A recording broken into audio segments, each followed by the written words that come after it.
பதினெண் மேல்கணக்கு நூல்கள் அப்படின்றது 10 பாட்டும் 8 தொகையும். ஓகேவா? 10 பாட்டுங்கிறது 10 நூல், 8 தொகை நூல்கள் மொத்தம் 18. பதினெண் மேல்கணக்கு அப்படின்னா 18னா 18. ஓகேவா?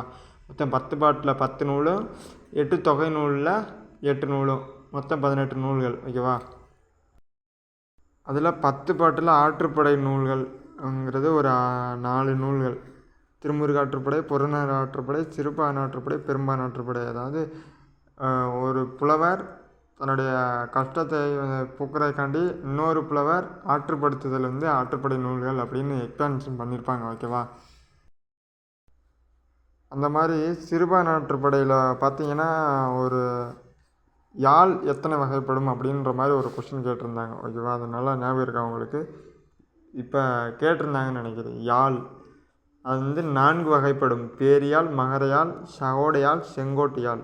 அதே மாதிரி இந்த மாதிரி கேட்டிருந்தாங்க.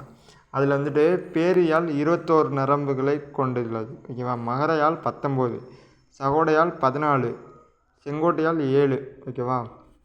அதை ஞாபகம் வச்சுக்கோங்க. இது ரொம்ப ஒரு முக்கியமான கொஸ்டின். அதே மாதிரி வீணை எத்தனை நரம்புகளை கொண்டிருக்கும் அப்படின்னு ஒரு கொஸ்டின் கேட்கலாம். எத்தனை நரம்புகள் அப்படின்னு உங்களுக்கு தெரிஞ்சிச்சு அப்படின்னா கமெண்ட் செக்ஷனில் கமெண்ட் பண்ணுங்கள்.